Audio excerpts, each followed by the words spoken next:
Y el doctorado lo hizo en la Universidad de Avignon, en Francia, si es que no tengo, no estoy mal ubicado, y postdoctorado en Laboratorio de Biología Vegetal Experimental, Facultad de Ciencias de la Universidad también de Avignon, Francia. Tiene múltiples publicaciones, se nota que ha sido muy fructífera su vida profesional y digo, sería prácticamente imposible sin retrasarnos mucho tiempo leer todas sus publicaciones técnicas y sus logros profesionales. Entre ellos estuvo trabajando en el Instituto Nacional del Café en 1972, en la Universidad Veracruzana en 73, en brigadas de asistencia al medio rural en las zonas de Perote, Tliasco, Oaxaca y Puebla, Tehuacán, Puebla, en trabajos de análisis físico-químicos de suelos en la Secretaría de Recursos Hidráulicos entre 1974 y 1976, en Residencia de Planeación Veracruz, estudios agrológicos, entre algunos múltiples trabajos en los cuales se ha desempeñado de manera exitosa el doctor Alejandro Alonso. Doctor, es un honor para nosotros, para el grupo organizador, tratar de escucharlo y veo ahí el nombre, pues me recuerda el apellido también de uno de mis maestros, el doctor Cajuste. Me imagino que este es su hijo y lo escuchamos. Adelante, por favor, doctor. Adelante. Muy bien. Bueno, el trabajo que voy a presentarles trata sobre la correlación y la calibración de métodos químicos analíticos de potasio en suelos cañeros de Córdoba. Aquí hay algo bien importante. Generalmente el análisis de suelos, yo ya a veces me imagino que mucha gente va, se despierta, dice voy a ir a analizar el suelo, va, lo muestrea y ya se cree que con esa información de ese día puede hacer diagnósticos muy precisos. Realmente el suelo es un ente dinámico, ¿verdad? Es cambiante inclusive de estación a estación.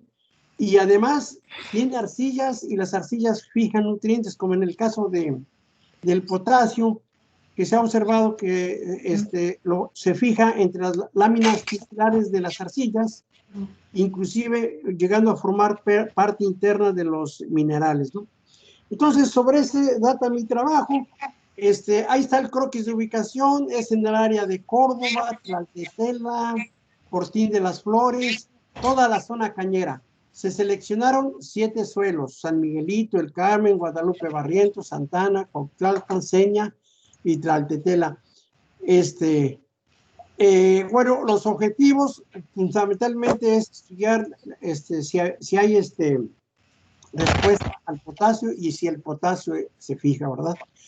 Y así como las hipótesis a donde las establecimos en el sentido de que esperábamos una respuesta del potasio en los suelos de cañeros de la región. Bueno, el trabajo se realizó, repito, en la zona de influencia de Córdoba, Fortín de las Flores. El clima ahí es cálido, templado y muy húmedo, sin periodo seco definido. Llueve mucho. ¿Esto a qué nos lleva? A que generalmente los suelos, debido a altas precipitaciones, se desbasifican, se lixivian, y el potasio es uno de los macronutrimentos más lixiviables en el suelo. Sale hecho la mocha, ¿verdad?, del suelo.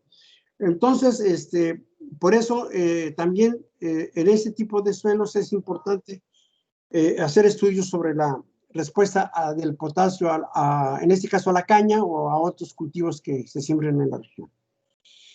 Bueno, desde luego, esa zona a donde hicimos el trabajo es de temporal.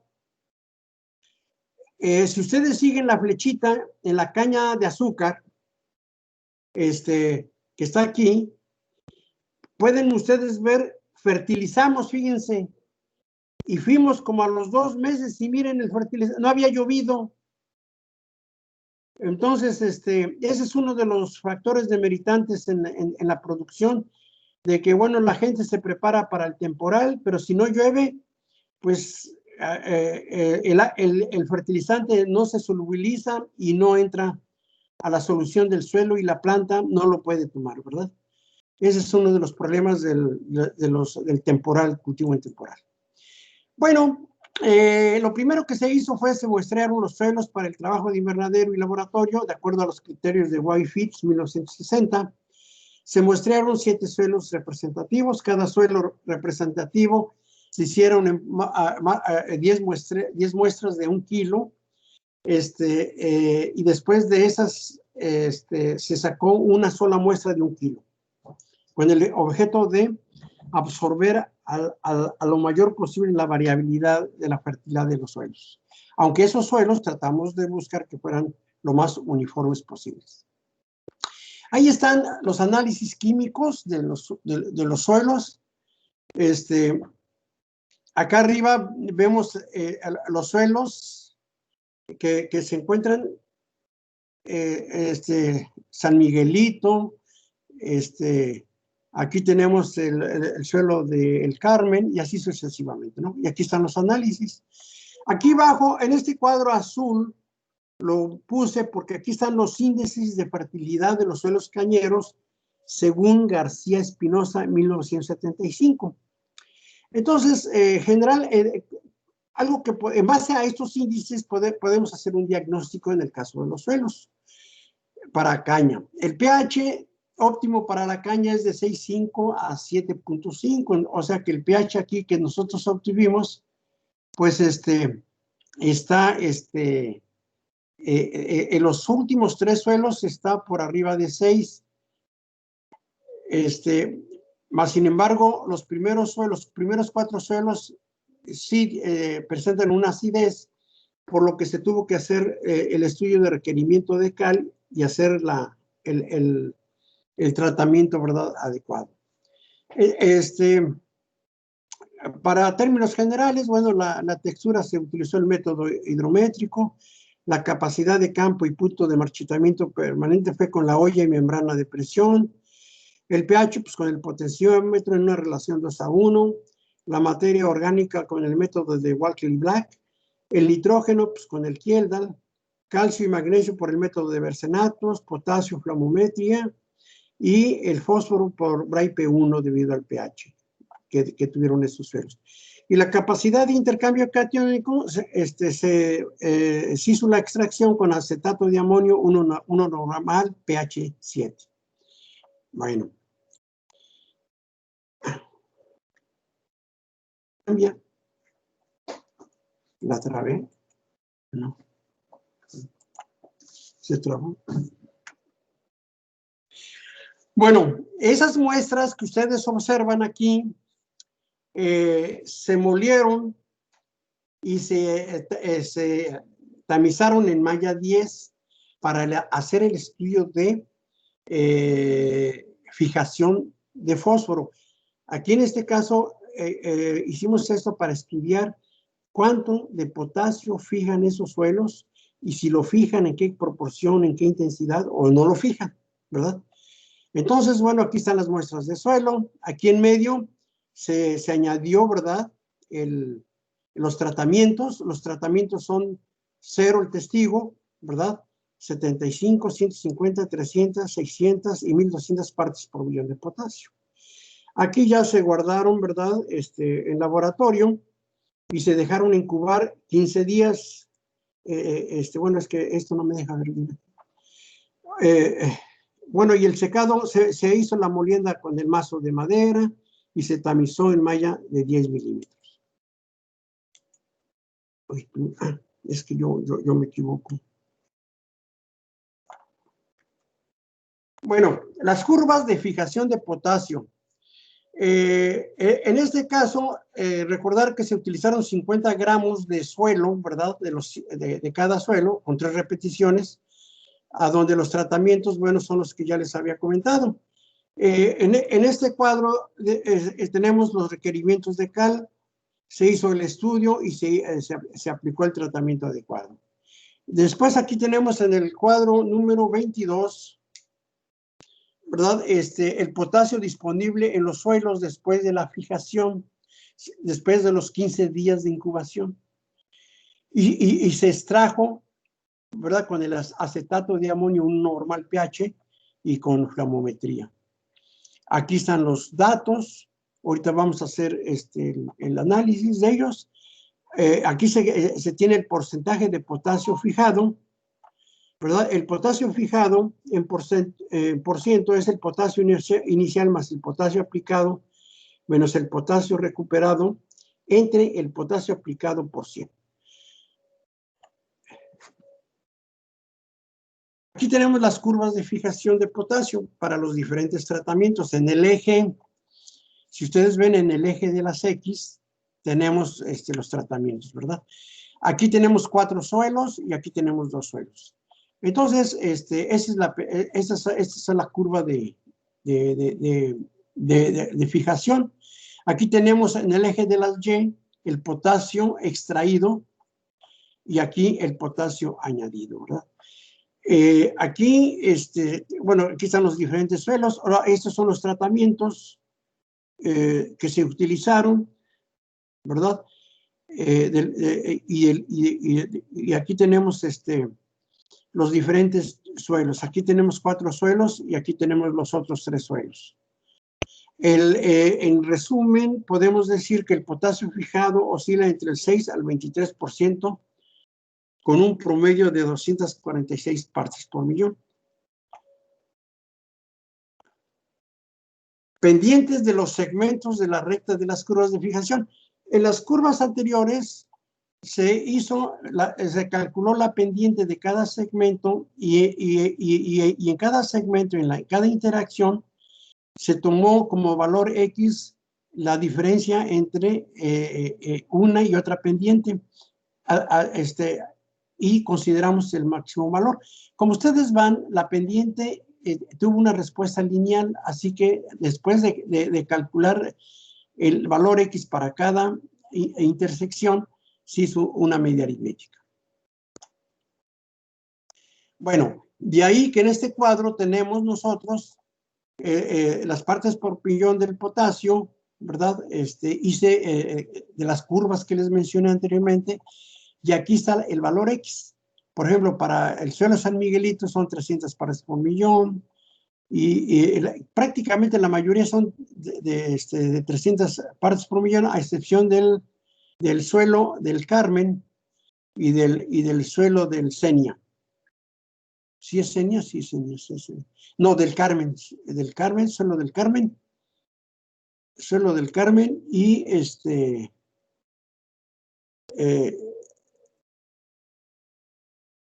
y Senia, sí, es del Senia. Bueno, como les decía, a cada segmento de la curva se calculó la pendiente y al punto de interacción de los dos segmentos contiguos con el mayor valor de la diferencia entre sus pendientes es el valor de X. Es como se determinó el valor X, que es la cantidad de fijación de potasio.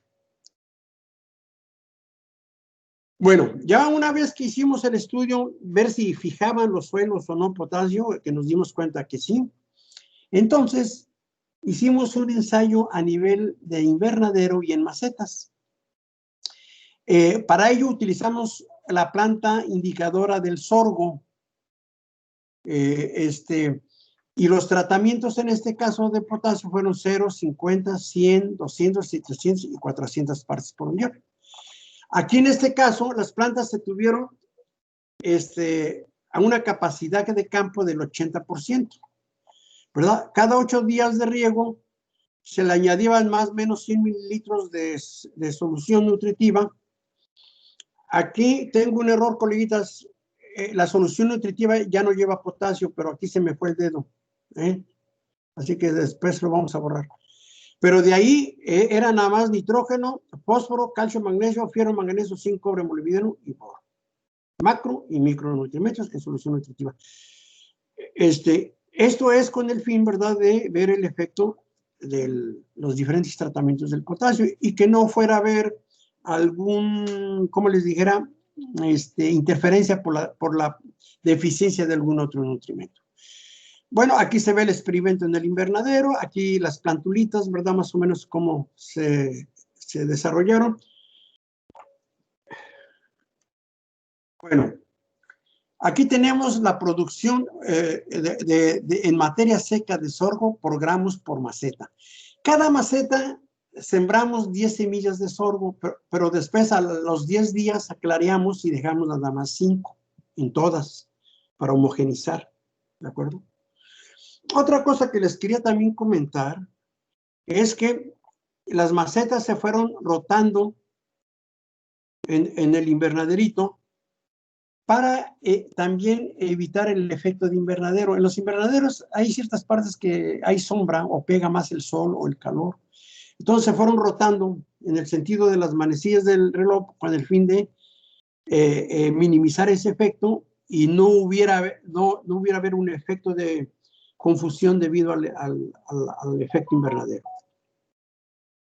Bueno, aquí tenemos los resultados, ¿verdad?, de los diferentes suelos, a los diferentes tratamientos. Este es el análisis de varianza. Como ustedes pueden observar, obtuvimos una alta diferencia significativa del modelo entre los suelos, en los tratamientos. Tuvimos una diferencia significativa. Entonces tenemos como conclusión que la respuesta del sorgo al potasio, que es la producción de materia seca de sorgo por maceta contra la fijación del fósforo por el suelo, es una respuesta altamente significativa al potasio entre suelos y tratamientos. La comparación de medias se utilizó la prueba de Tukey y el mejor tratamiento con mayor significancia estadística fue el 300 y el suelo el Carmen. Bueno, respuesta del sorgo al potasio. Aquí tenemos el contenido porcentual de potasio en sorgo, ¿verdad? En la planta, ¿sí? Aquí es importante decirles que se hizo una digestión diácida perclórico sulfúrico, y ya después se hizo el análisis por flamometría. Bueno, aquí está, miren, digestión perclórico sulfúrico en una relación 1:4 con 3 mililitros por cada 0.2 gramos de tejido vegetal. Y en este caso se utilizaron 3 tratamientos, 3 repeticiones, perdón. El sorgo que se utilizó fue la variedad BA110 y como les decía son 5 semillas por maceta que se dejaron al final. Inicialmente se pusieron 10, pero ya al final, después a los 10 días se aclaró y se dejó solamente 5 semillitas. Aquí tenemos la relación entre la capacidad de fijación de los suelos y extraídos por el sorgo. Como ustedes pueden, es una correlación negativa. La relación entre la capacidad de fijación de potasio por los suelos y extraído por el sorgo. Entonces, aquí vemos que la capacidad de fijación de los suelos, y aquí es el potasio absorbido en miligramos por maceta. Es una correlación, ¿verdad?, negativa. Y el análisis de varianza nos muestra que hubo diferencias entre suelos, entre tratamientos y la interacción suelo-tratamiento. Y entonces llegamos a la conclusión que a mayor fijación de potasio por los suelos, menor es la disponibilidad para la planta. Aquí tenemos la comparación de modelos matemáticos para interpretar la respuesta del sorgo a la fertilización del potasio. Con el fin de detectar las variables que afectan el rendimiento y ajustarlo a un modelo de predicción, se realizó un análisis de regresión simple para las variables peso de materia seca y potasio absorbido. Y los métodos químicos. ¿Qué métodos químicos? Método del ácido sulfúrico 0.5 normal, el de acetato de amonio 1 normal pH 7, el de Carolina del Norte y el BRAI-P1. El polímero de mejor ajuste resultó ser un modelo lineal. Se probaron también otros, logarítmico, cuadrático, pero si ustedes ven las curvas que les mostré anteriormente, realmente ya eso nos mostraba que iba a haber una tendencia del mejor modelo lineal, que sería el lineal. Ahora, ¿qué relación potasio absorbido por planta con el potasio en los suelos? Siendo una ecuación de ajuste, la que aquí les presento, ya es el rendimiento, ¿verdad? Con una R cuadrada de 6 que fue significativa.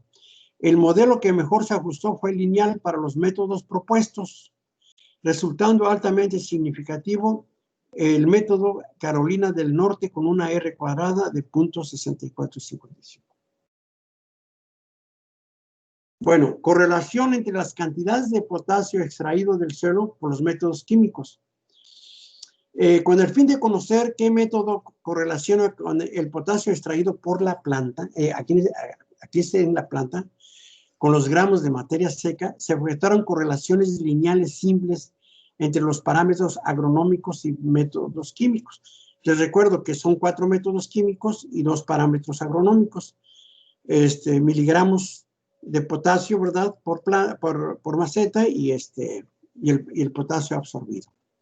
Entonces, bueno, aquí están los valores en bruto, ¿verdad? Por medio de 3 repeticiones, pero vámonos al análisis. Bueno, coeficientes de correlación más altos de potasio absorbido, miren, ese es con el acetato de amonio. Bueno, más bien es el Carolina del Norte, y le sigue el de acetato de amonio. El CENIA recomienda, bueno, antes había un instituto de la caña de azúcar y recomendaba pero la verdad que los dos correlacionan, pueden usarse indistintamente. Aquí tenemos el rendimiento de materia seca y los resultados del análisis de potasio aprovechado por los suelos obtenidos por el método Carolina del Norte son los mejores correlacionados, lo que ya les había yo aquí dicho, ¿no?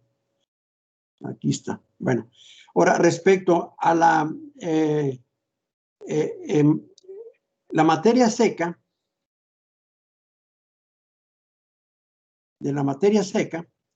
realmente vimos que ninguno, realmente no hubo diferencia, aquí la R fue muy baja. Bueno, pero no así para el potasio absorbido. Oye, ya, aquí es el porciento de rendimiento relativo. Ese es igual al rendimiento sin potasio entre el rendimiento obtenido con el máximo nivel de potasio aplicado por 100. Entonces, aquí tenemos los valores. Ahora, estas gráficas que ustedes ven aquí es de cada suelo. Perdón, para cada método. Entonces, aquí en este caso se hizo, ¿verdad? Aquí están las partes por millón de potasio, ¿verdad? Aplicados. Y aquí tenemos el rendimiento relativo, lo que se obtuvo aquí en este cuadro. Entonces, se ponen los puntos obtenidos y con una lámina, este es un método, yo no puse el nombre del autor, se pone una lámina, un acetato, ¿verdad? Con ejes X y Y se busca en un cuadrante donde caigan el mayor número de puntos. Entonces, llegamos a la conclusión que los niveles críticos, y esto es para obtener los niveles críticos. ¿Acuerdan ustedes que un nivel crítico es aquel arriba del cual la probabilidad de que haya respuesta para un nutrimento, en este caso potasio, es mayor? Y abajo es el punto abajo del cual la respuesta es muy pobre. Entonces, por ejemplo, para el caso del método de ácido sulfúrico, encontramos que es 80 partes por millón, el nivel crítico. En el caso de acetato de amonio, uno normal, pH 7, son 110, que es miren, aquí está la curva. Aquí, oye, ya no responde esto. A ver. No, a ver. Bueno, aquí, ven mi video si lo pongo aquí, ¿no? Aquí está miren, ¿sí? Ese es el de acetato de amonio, 110. Y aquí tenemos para el Carolina del Norte, son 80. Ese es el punto de nivel crítico. Y para el caso de BRAIP1, es aquí que son 115 partes por millón. ¿Qué cosa quiere decir con eso?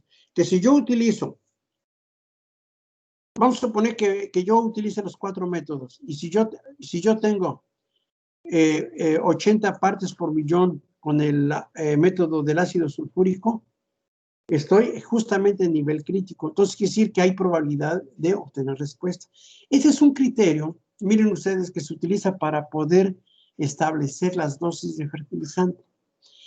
Porque muchas veces cae en la incertidumbre de saber, bueno, ¿y cuánto tengo que aplicarle?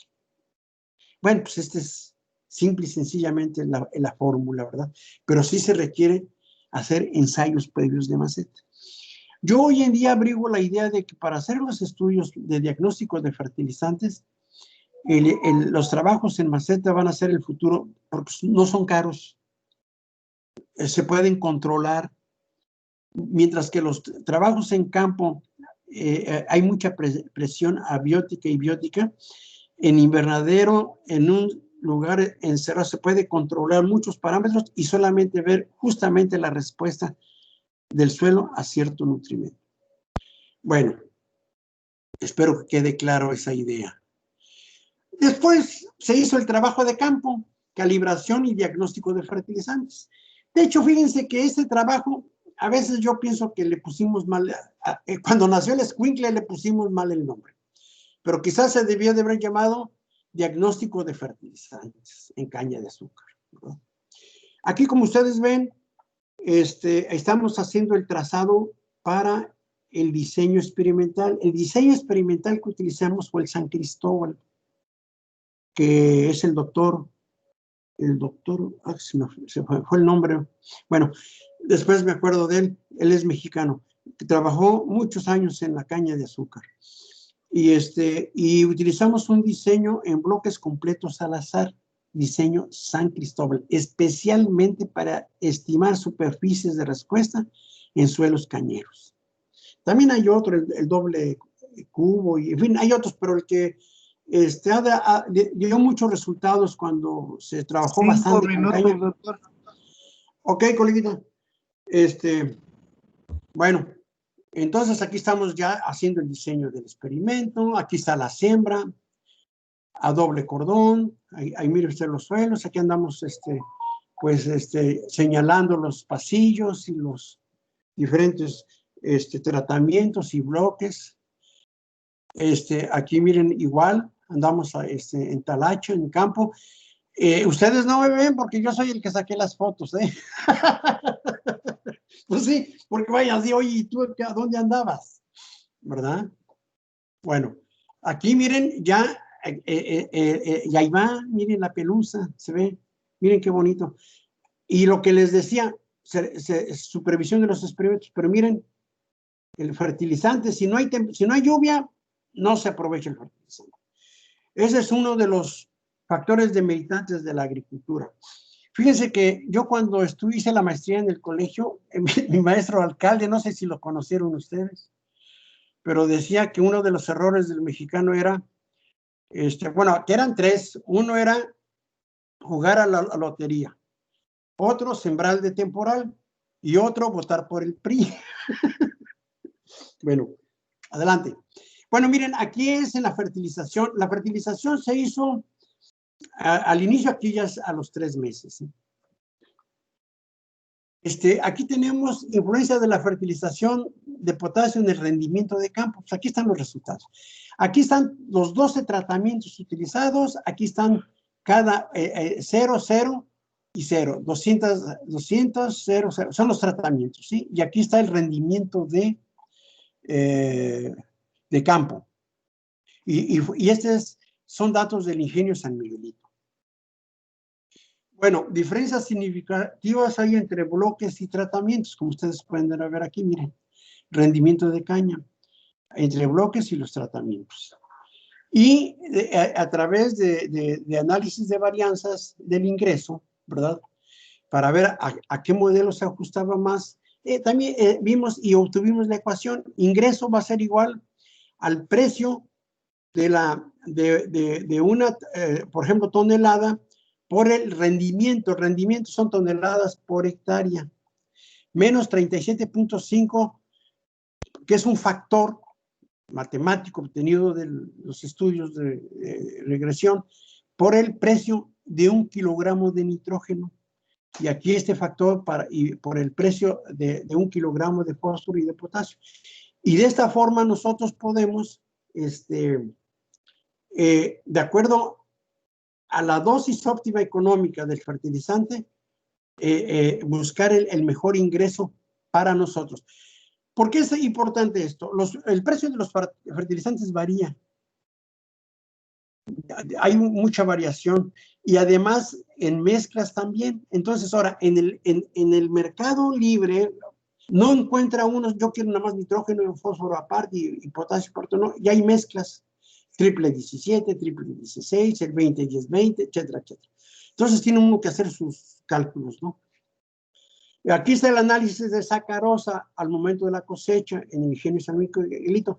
Para este variable, en estudio, pues no hubo diferencia significativa. Bueno, aquí tenemos, ¿qué tenemos? Resultados del rendimiento de campo. Bueno, esto ya se los mostré y aquí está el análisis de varianza. Bueno, sí, aquí lo que yo les quiero mostrar es que se hizo una comparación de medias y encontramos, Tukey, utilizamos el famoso Tukey, es el caballito de batalla. Entonces encontramos diferencias altamente significativas estadísticamente. El tratamiento 8, que es este, ¿verdad? El tratamiento 12 y el tratamiento 10, pero en ese orden, ¿verdad? El 8 es el que obtuvo el mayor rendimiento. Bueno, aquí, oye, no veo arriba. Bueno, aquí tenemos, miren, bueno, aquí es el contenido de NPK en tejido vegetal. Se hizo análisis de tejido vegetal, se hizo al tercer y quinto mes, se utilizó la hoja en su parte media de la planta, se agarró una hoja, se utilizó nada más, se muestró el tercio medio y sin nervadura, ¿sí? Entonces, en base a eso, encontramos que al tercer mes y al quinto mes, estos son los, en el caso de nitrógeno, al tercer mes no hubo diferencia significativa, en el fósforo sí, y el mejor tratamiento fue el 11, el potasio, el mejor tratamiento fue el 12. En el quinto mes, el mejor tratamiento fue el 2, el fósforo fue el mejor tratamiento el 11 y el potasio el mejor tratamiento el 12. En base a esto, ya para terminar, coleguitas, en base a la regresión múltiple que tiene como objeto estudiar superficies de Lo invitamos a concluir. Se probaron diferentes modelos. El mejor fue el lineal, como les venía diciendo, para tanto ingreso como rendimiento. Y aquí está el modelo matemático para estimar la dosis óptima económica de rendimiento y para ingreso. Y con esto termino, coleguitas. Déjenme ver si hay algo más. No, ya no.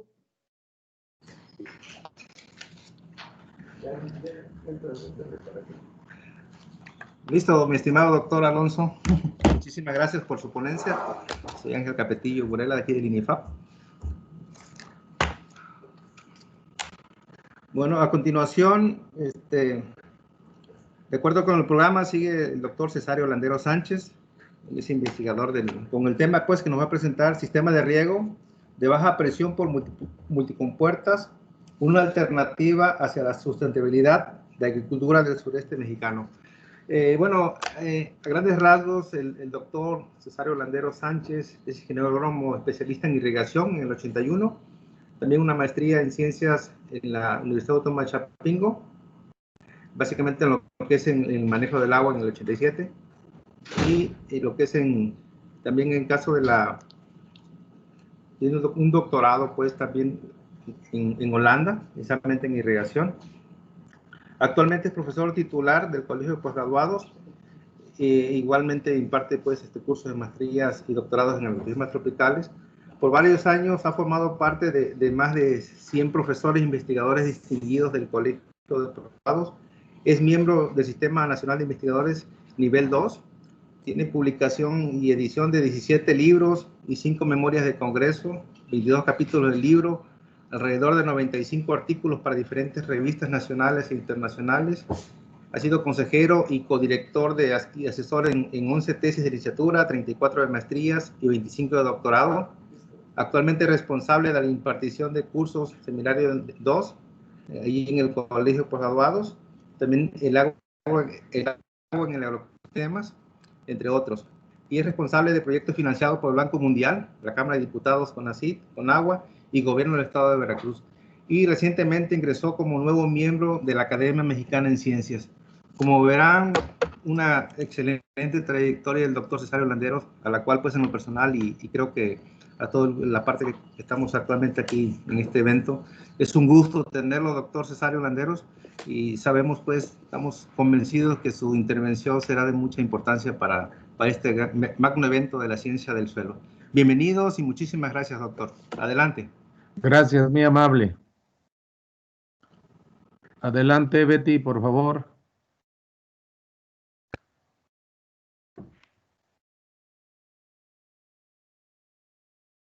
Bien, ya se dijo el título. Estamos en el evento Día Mundial del Suelo y pasamos a la siguiente, por favor.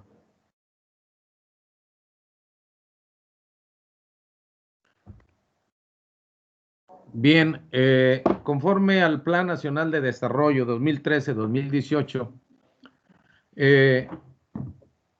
se ha llegado a conocer que hay un gran dispendio de agua que ha alcanzado niveles críticos, ya que de las 100 cuencas hidrológicas del país, 50 están sobreexplotadas y extensas regiones de nuestro país tienen problemas de abasto de agua, por lo que es urgente de manera sustentable aprovechar los recursos naturales como el agua, obviamente el suelo, porque estamos precisamente hablando del suelo, porque la agricultura no puede llevarse a cabo sin el suelo. Y en particular, ¿verdad?, que se utilice la agricultura para la producción de alimentos. Entonces, el binomio agua-suelo juegan un papel muy importante en la producción de alimentos en la agricultura. Adelante.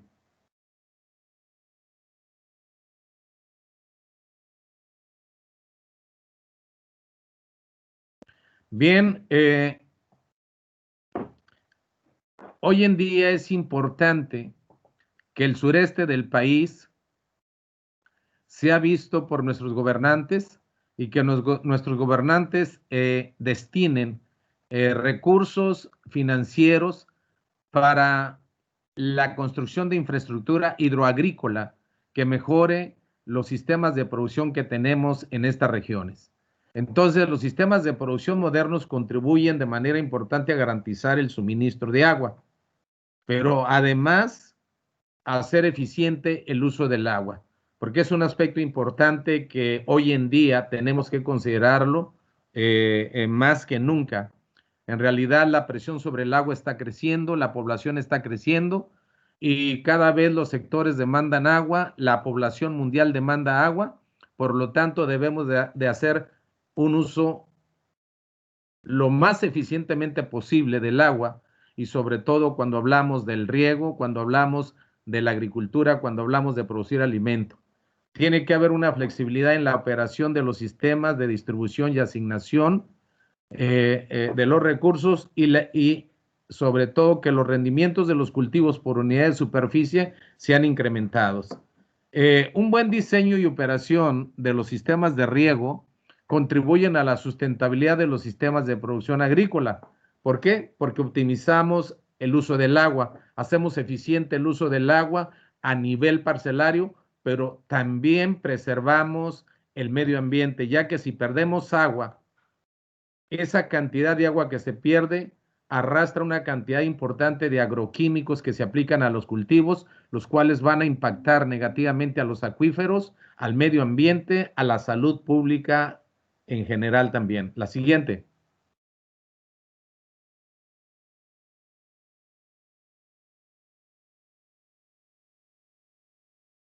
La siguiente, por favor.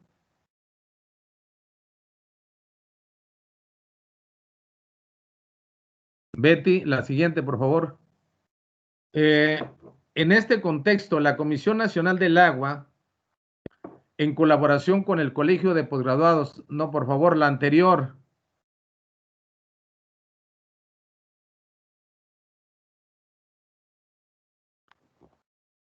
La anterior, por favor. La Comisión Nacional del Agua, en el contexto de lo que he mencionado, uniendo esfuerzos con el Colegio de Posgraduados, dio el financiamiento para que se llevara a cabo el proyecto ejecutivo para el diseño de un sistema de riego en caña de azúcar con redes pequeñas utilizando tubería de baja presión. O sea, esquemas o sistemas de riego donde el agua se mueve solamente por gradientes gravitacionales. Además de esto, se contribuyó a la capacitación de usuarios en la operación de este tipo de sistemas, usuarios de los módulos de riego de la unidad de Actopan, de Puente Nacional, del Distrito 035 La Antigua. La siguiente, por favor.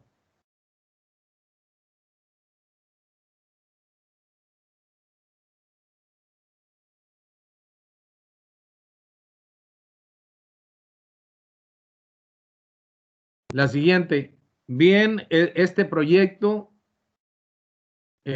tuvo como objetivos, porque fueron proyectos, es un proyecto de instituciones y el acuerdo entre el colegio y la Conagua era alcanzar objetivos como el de introducir entre los usuarios sistemas de riego parcelarios con tuberías de baja presión para alcanzar mayores eficiencias de riego, fomentar un uso y manejo sostenible del agua de riego en el ámbito parcelario.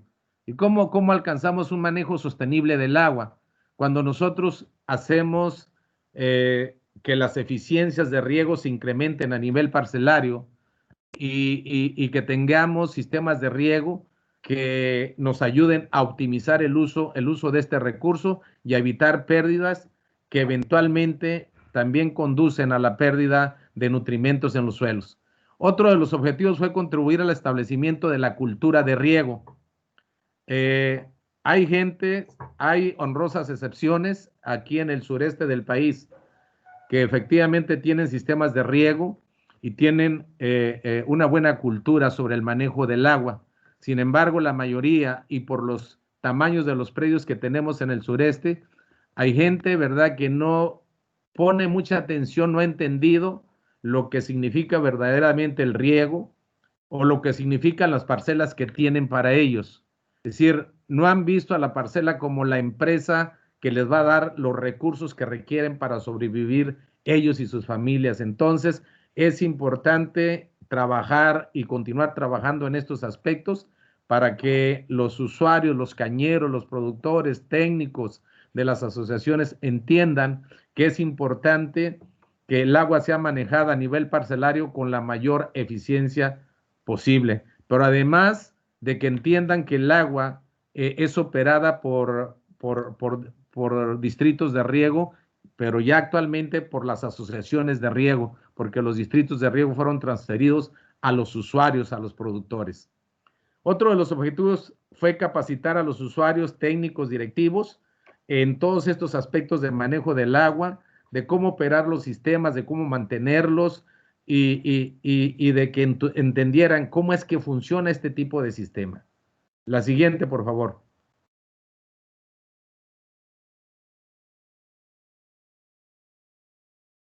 Bien, la zona de estudio se localiza en el distrito de riego 035 La Antigua, particularmente en el módulo de riegos 2.1 Actopan. La siguiente, por favor.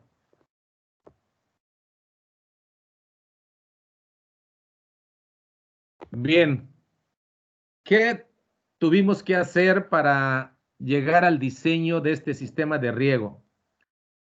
Para este tipo de trabajos y para el diseño de este tipo de sistemas de riego entubados, como lo es el multicompuertas o el riego por goteo o el microaspersión, el aspersión, se requieren estudios básicos como estudios de topografía, estudios de suelo, estudios de cultivo, estudios de clima. Pero aquí ustedes pueden apreciar cómo tuvimos que llevar a cabo los estudios topográficos para este tipo de diseños. Establecer o diseñar un sistema de riego por multicompuertas demanda que el estudio topográfico sea lo más preciso posible. Ustedes pueden ver aquí que cuando estábamos llevando a cabo los estudios topográficos, el cultivo de caña ya estaba establecido, por lo tanto tuvimos que construir tarimas para que la estación total pudiera ponerse sobre las tarimas y alcanzar a ver todos los estadaleros, los que llevaban los prismas, para hacer todo el levantamiento de planimetría y altimetría de la zona de estudio. La siguiente, por favor.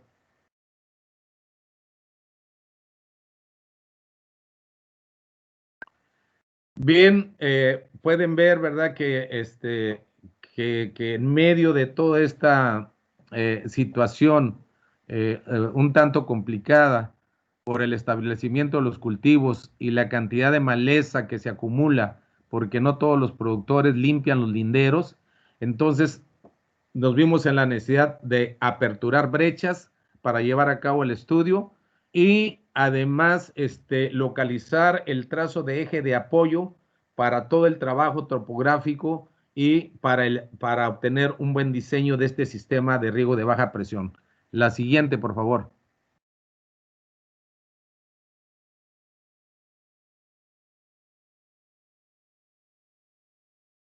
Bien, se hicieron los análisis de suelo. El suelo es fundamental en el desarrollo de la agricultura. Hay quienes decían, si hay una ley de aguas nacionales, debiéramos también de tener una ley nacional de suelos o una ley, ¿verdad?, de suelos a nivel nacional que regule el uso, la conservación y la protección del suelo, porque es un medio fundamental, es un recurso muy importante para la producción de alimentos. Entonces, en este apartado principal se determinaron las propiedades físicas de los suelos como la granulometría, la capacidad de campo, el PMP, punto de marchitamiento permanente, la conductividad hidráulica y la densidad aparente. La siguiente, por favor.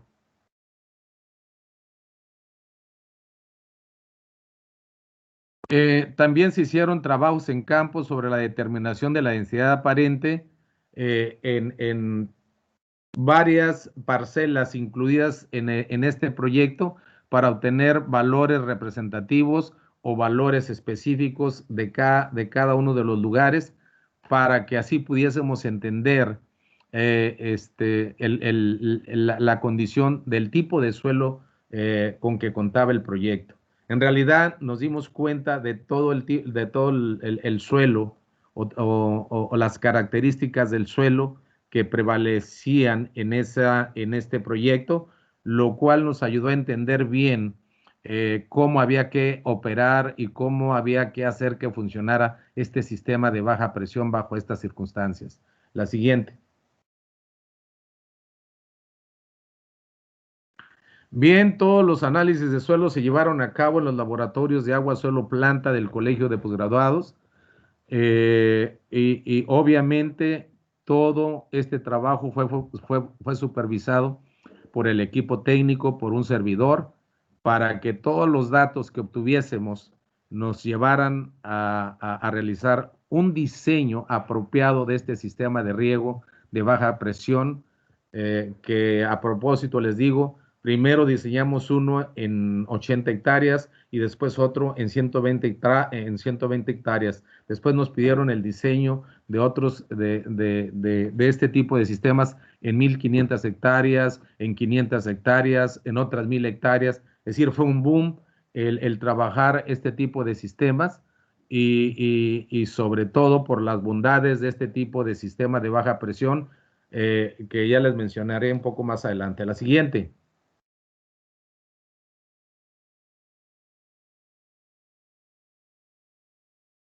Bien, aquí una vez que el equipo de topografía nos proporcionó el plano, entonces con base en ese plano tuvimos que ubicar las tomas y hacer el trazo de la red de todo el sistema de drenaje, de riego. Fue una red telescopiada, es decir, los diámetros fueron variando desde la toma hasta que llegó a la parcela. Entonces, el plano general de todo el sistema de riego, el cual fue diseñado en una sola red de baja presión para su mejor uso y distribución de agua en todo el sistema de riego, ¿verdad? Del que estamos hablando. La siguiente, por favor. Bien, aquí está el equipo. Estoy con el equipo técnico de apoyo, con productores, con personal de la Conagua, de los módulos de riego, para verificar que efectivamente en cada parcela se conociese bien el sentido en el que se regaba cada uno de los predios. Eso era fundamental porque de otra forma, si no tomamos en cuenta esta información, el diseño quedaría, pero patas arriba. Entonces, todo esto nos llevó a hacer un trabajo muy eficiente, muy efectivo, de tal forma que ustedes van a ver los resultados. Adelante, la siguiente.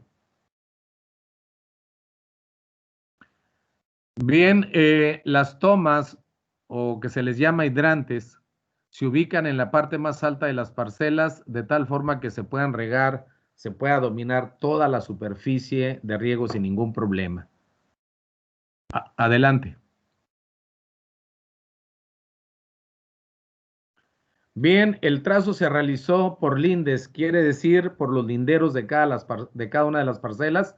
Sin embargo, el trabajo topográfico tuvo que hacerse a una cuadrícula de 25 metros para obtener la mayor precisión posible, porque digo, dado que los cañales estaban establecidos, no podríamos observar si había montículos, si había partes bajas, etcétera, y toda esa parte pues era muy importante para que el diseño del sistema de riego de baja presión pudiera quedar lo mejor posible. Entonces, la caña de azúcar ya se encontraba establecida, como les había dicho, y en realidad pues nos creó bastantes dificultades, pero salimos adelante y ustedes van a ver el sistema operando. Adelante, por favor, la siguiente. Bien, la metodología del diseño de la red, de esta red de 120 hectáreas, implicó la determinación de las necesidades de riego del cultivo, en este caso de la caña de azúcar, integración de la información del cultivo, ¿sí? Las demandas de agua del cultivo, la profundidad radical del cultivo, características del cultivo en cuanto al acamamiento, la evapotranspiración, etcétera. Entonces, todo ese tipo de características y de datos son muy importantes para este tipo de diseño. Entonces, tuvimos que considerar coeficientes del cultivo para la caña de azúcar para determinar la evapotranspiración de la caña, la evapotranspiración real, la evapotranspiración potencial, las necesidades de agua del cultivo. Adelante.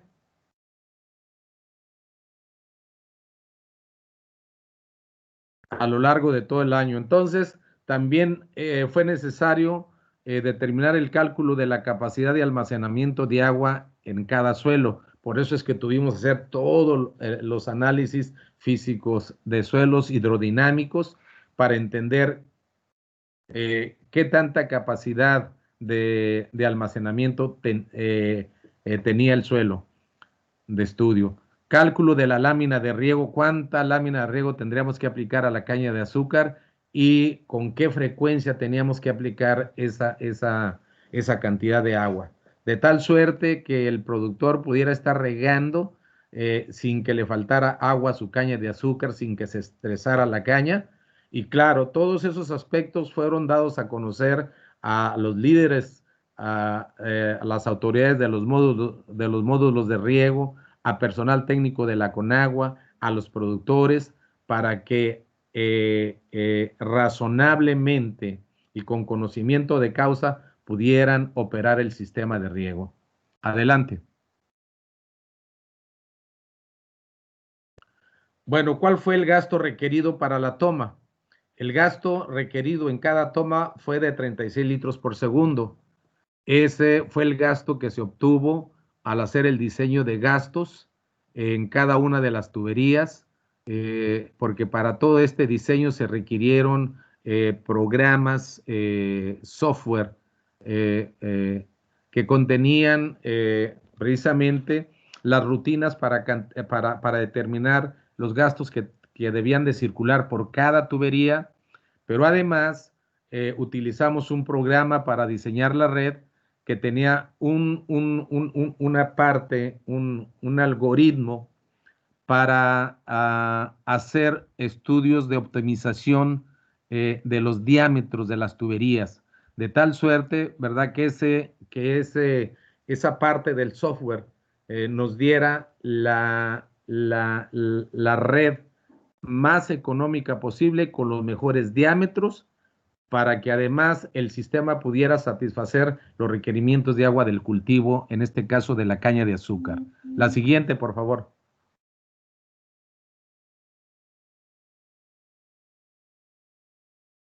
Bien, aquí ven ustedes los resultados, ¿verdad? De una vez que ya este sistema fue instalado, aquí vemos cómo empieza el agua a salir de las multicompuertas y descargar en cada uno de los surcos de la caña de azúcar. Ustedes pueden ver cómo está la caña de azúcar, una caña de azúcar con un color verde, con un gran desarrollo, con tallos gruesos, y realmente eso llevó a mejorar de manera importante la producción. Lo vamos a ver. Adelante, la siguiente.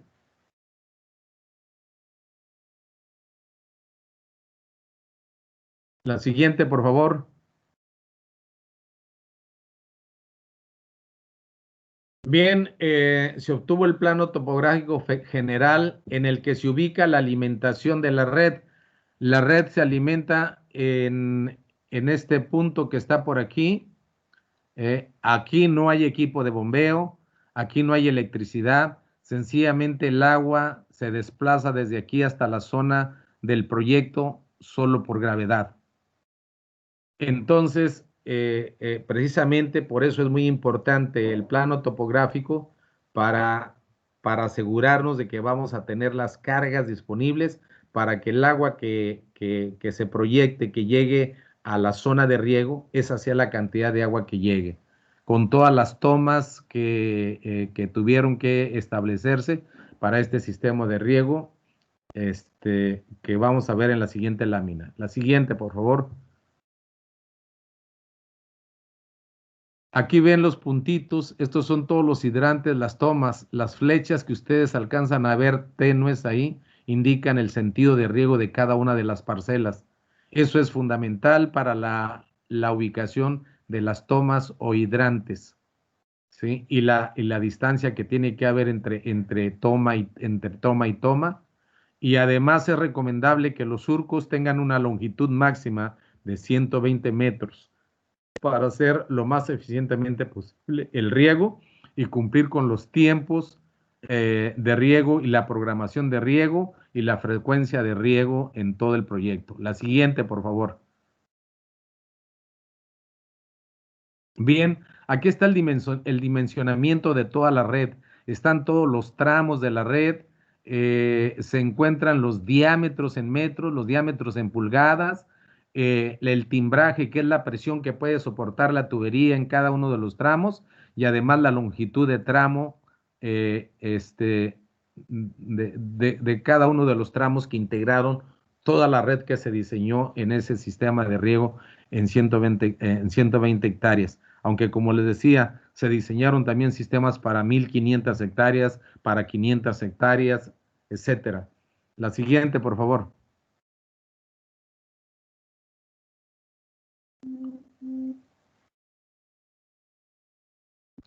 Bien, entonces, como resultado de este diseño, la eficiencia en la aplicación del riego resultó ser del 70 al 85%, de acuerdo a la operación, al buen funcionamiento que se le dé al sistema de riego. Entonces, aquí prácticamente tenemos que en este sistema de riego tenemos alrededor de un 80%, si es que no más, de eficiencias de aplicación del agua. Con una lámina de riego de 12 centímetros, un intervalo de riego de 15 días, es decir, si yo riego el día de hoy, en 15 días me tocaría regar nuevamente mi parcela. El gasto por toma fue de 36 litros, como ya lo mencioné, y el sistema se diseñó para que operaran 4 tomas de 36 litros cada uno simultáneamente. La siguiente, por favor.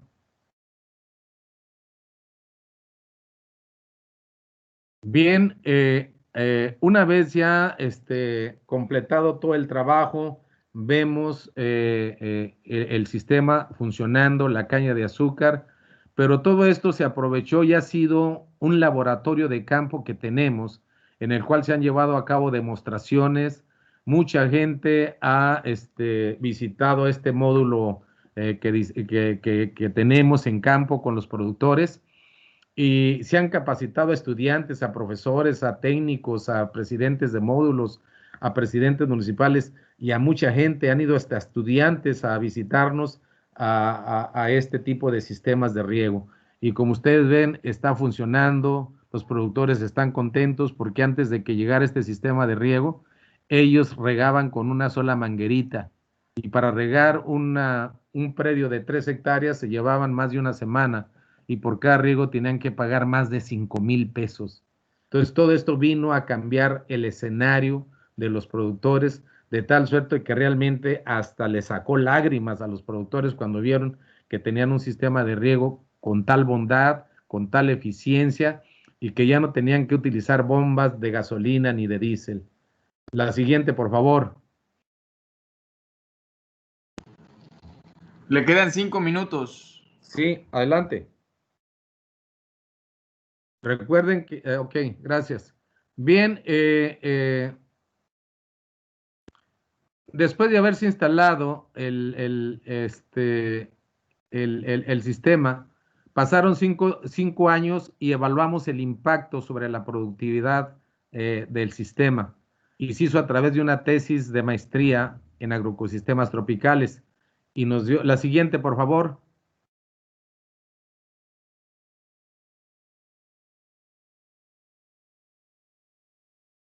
Échale ahí, pícale, Betty, por favor.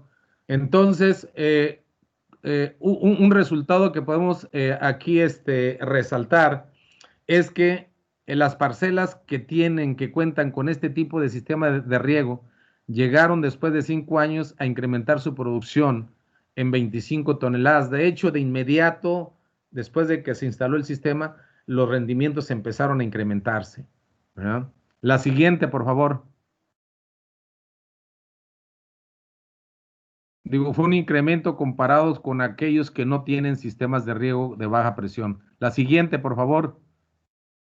Bien, aquí vemos, ¿verdad? Toda la parte de capacitación, de instrucción sobre cómo funciona el sistema, cómo hay que operarlo, cómo hay que mantenerlo, qué aspectos hay que considerar, tanto la gente de los módulos, los canaleros, como los productores. Y, ¿verdad? Toda la gente se le instruyó, tienen que respetar en qué momento tienen ustedes que hacer, tienen que regar sus parcelas. No tienen por qué abrir las compuertas cuando a ustedes se les ocurra. ¿Por qué? Porque la red de tubería siempre tiene agua, está llena. Entonces, cualquier usuario, cuando le toque su riego, él va y abre la llave y riega sin ningún problema. Aquí pueden ver distintas tomas y aquí están hasta los representantes del gobierno del estado que vinieron a inaugurar este tipo de sistemas que por cierto se enamoraron más que de un sistema de riego por goteo, porque no utiliza equipos de bombeo, energías, ni combustibles, etcétera, ¿no? La siguiente, por favor.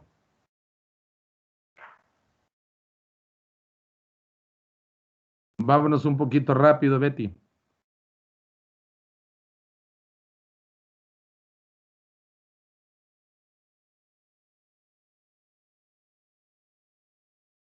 La siguiente.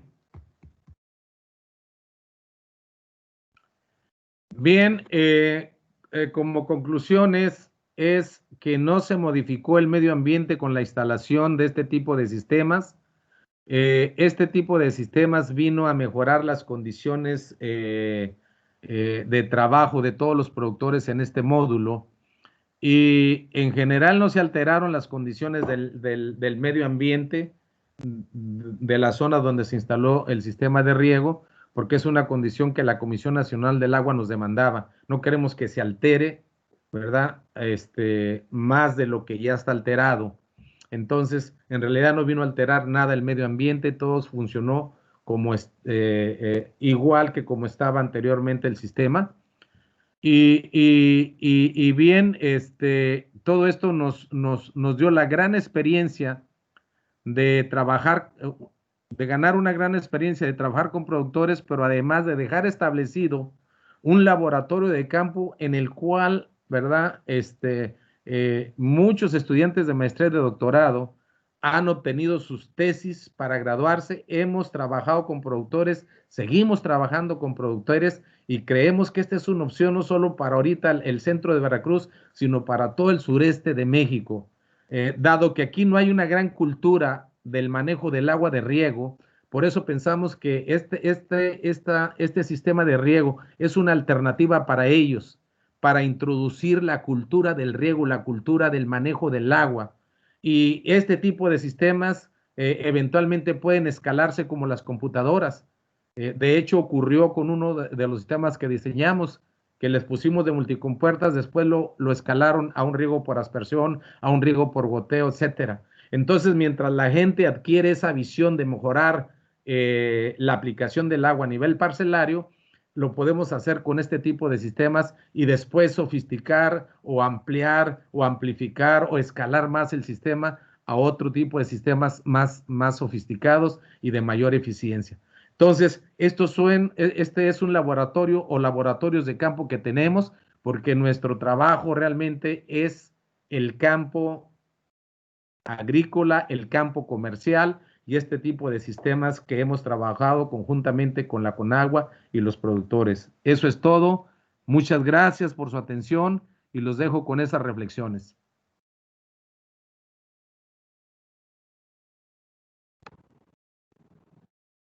Bien, doctor, muchas gracias. Un tema muy, le agradecemos por su participación.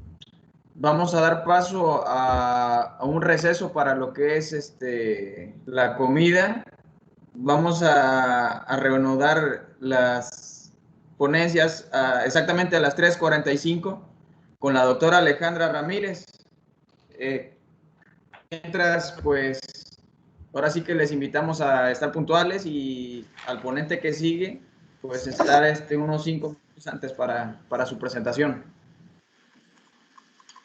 Gracias,